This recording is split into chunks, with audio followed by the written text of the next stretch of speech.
QPR lost their second match in a row and fifth in the past 7 on Saturday afternoon with a 2-1 defeat to automatic promotion hopeful Sheffield United at Loftus Road. While the difference in quality of a side in receipt of parachute payments was often plain to see, both of the Blades' goals once again came from basic defensive errors, and while Mickey Frey would eventually pull a goal back from the penalty spot, Rangers just didn't have enough quality in front of goal to pull themselves even. I'm Connor, aka Hoopsa. I put out QPR match previews, reactions, interviews and features, so let's talk through this weekend's performance. If you enjoy this match reaction, don't forget to hit like and subscribe. After disappointment on the South Coast last weekend, Martí Cifuentes made 3 changes to his starting lineup. The first was Jack Cole back for Sam Field, the latter absent from the squad having suffered an ankle injury in a challenge from Portsmouth's Conor Ogilvie last weekend. The club is still establishing the extent of the injury, but Cifuentes has suggested it's going to be another lengthy spell on the sidelines. Taking Koki Saito's place this time round was Kieran Morgan, returning for his first start since Blackburn at home. His inclusion in the 10 meant that Chair was pushed out to the left wing for the first time in 5 matches,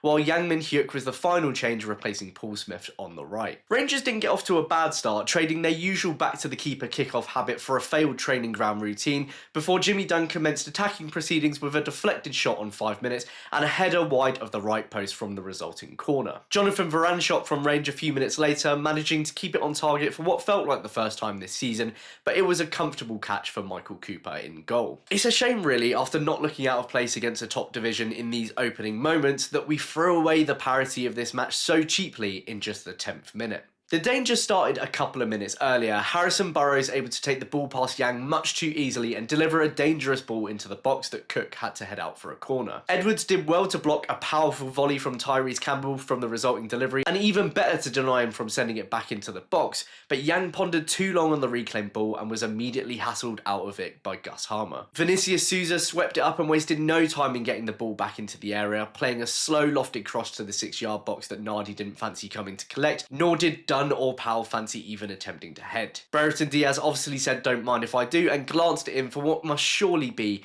the easiest headed goal of his career so far. It was just a catalogue of errors. Yang, a player Marty left out due to the intensity of the Portsmouth match but was happy to reintroduce against one of the most physical sides in the league, was twice beaten too easily. The ball into the box meanwhile, while pinpoint accurate, had next to no pace on it at all. That means Nardi, Dunn and Powell all had plenty of time to work out between them who was dealing with it, and in the absence of a call from the keeper, I'd expect at least one defender to actually be trying to head it. This just so often seems to be the Rangers' way against good sides, not actually conceding because of the clearly higher quality of the opposition, but because we've done something really stupid, or in this case, a few things really stupid. As I say, it's a shame because it completely changed the context of this match from this point onwards. Sheffield United were now the ones in control, they could waste time and set the pace, and aided by a referee that gave every niggly foul in their favour but very few blatant fouls in our favour, it made it very hard for QPR to build up any kind of rhythm or momentum. Rangers did create chances after the goal, I'll give them that. Varane's grounded effort outside the box on 17 minutes bending just the wrong side of the post. Yang went even closer 7 minutes later from an almost identical position and forced a quick reaction save from Cooper to deny him,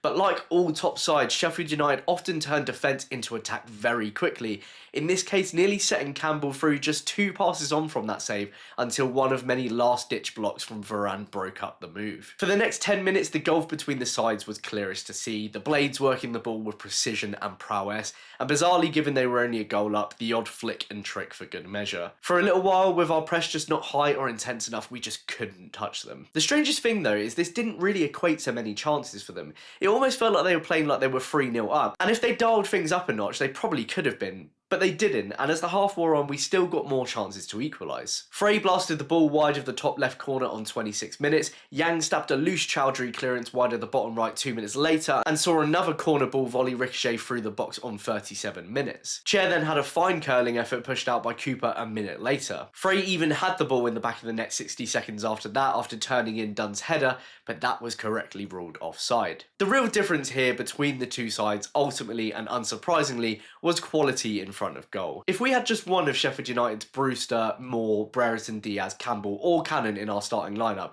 we'd have probably got at least a draw out of this. Instead though, right now, we currently have Frey and Lloyd, and while that may do a job against many teams in this division, against the top sides, it's just way too big a jump. Sheffield United regained some control towards the end of the half, threatening with a corner of their own just before stoppage time, but it would quickly turn into one final Rangers effort when Chair stole the ball from Ahmed Hodzic and set Morgan in behind, and it looked like it would be a certain tap-in goal if he'd squared it to Yang on the right, but he opted for a shot only for Jack Robinson to deny him. Morgan did struggle overall in this one, but I'm not really surprised given his lack of minutes lately and his age. He's also just quite clearly not a 10, he's an 8 that belongs deeper in midfield, just like how he paired with Field against Blackburn, which I thought worked really well. In the end, it had been a pretty even half, maybe even one we'd shaded in those closing minutes, but that made the fact that we'd almost willingly given them that goal all the more frustrating, and unfortunately the second half started in almost identical fashion before the Blades doubled their lead. Trying to get things going on 55 minutes, Colback played a ball through the middle to Frey, but failing to trap that ball, it was quickly mopped up and booted out of the defence. Edwards then uncharacteristically lost the battle to head the bouncing ball on the halfway line, Campbell nodding it into space which Brereton Diaz happily ran into to collect. Edwards and Colback then allowed him to dink the ball back to Campbell way too easily, who pivoted on the spot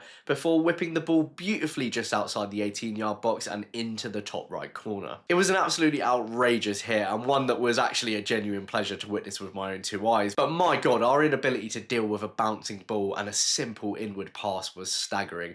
Once again, we just completely undone our hard work by switching off. Cifuentes had no choice but to change things up soon enough, Saito replacing Morgan, meaning Chair shifted back into the 10 role and Koki went out on the left. Saito had a short-lived instant impact, an already yellow-carded Hamza Chowdhury hacking the Japanese winger down and being very lucky to stay on the pitch as a result, but we didn't repeat that approach while the makeshift wingback was still on the pitch, and he was unsurprisingly subbed off for a fresh option on 64 minutes. More Rangers changes came a few minutes later, Lloyd replacing Yang, which meant we saw a rare two strikers up top for Rangers, while Smith replaced Powell. Chair had probably our closest opportunity at this stage when he tried to backheel a pinball ball in the Sheffield United box, but the referee insisted on reminding us of his incompetence by blowing the whistle because Brereton Diaz was on the floor. Watch it back on the highlights, absolutely nothing happened. The introduction of Lloyd and Smith had contrasting levels of effect, the former seemingly more interested in clattering into players than actually trying to get a shot off, but the latter, coming on fresh against tired legs as often was his role last season, caused some real problems, winning a penalty for the R's when his attempted cross struck the arm of Burrows in the box on 70 minutes. Who even takes a penalty for QPR these days, and more importantly, who do you trust to take it? Our first and only of the season until that point was Nicholas Madsen's at home to Hull City back on the 1st of October, trustfully converted on the back of a perfect penalty career record, but he's so far out of the picture he wasn't even in yesterday's squad. The penalty prior to that had been taken by Frey against West Brom 5 days shy of a year ago, and that had p-rolled painfully into the arms of Alex Palmer. Chair missed one of his own a year prior in a 3-0 thumping by Sunderland. Well, it turned out Frey was looking for penalty-taking redemption against one of the division's best goalkeepers, and he found it with a coolly struck shot into the bottom left as Cooper pounced the wrong way. A good penalty, but just like after pulling one back against Portsmouth, that next gear you expected to see from Rangers just didn't really come. It just felt like we didn't play with enough urgency to get it forward, Varane and the backline falling into their backwards sideways habits, Chair not utilising the availability of Saito or Smith quickly enough, and Sheffield United setting in to close out the game. Dembele's arrival for Colback on 81 minutes sadly didn't help things. Karamoko shoehorned into the midfield, but as a result unable to pose a problem in attacking spaces. In truth, despite our efforts, the best chance after the penalty fell again to the away side, Brereton Diaz snatching at a cannonball into the box, which he really should have done better with. Rangers huffed and puffed, but the goal just wouldn't come,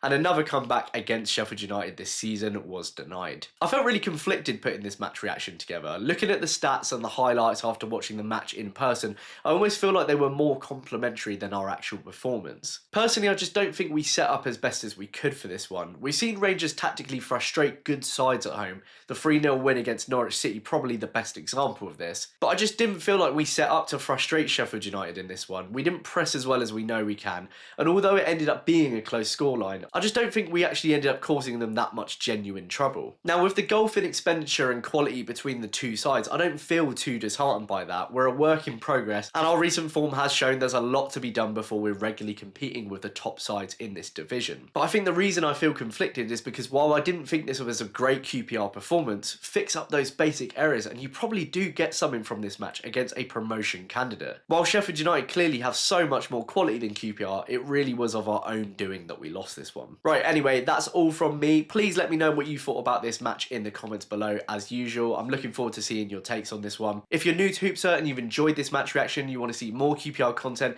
please consider hitting like and subscribe. I'm very close to 3,000 subscribers now, so I'd really appreciate your help in getting there. Thank you very much for tuning in again, and hopefully I'll see you next time. Cheers!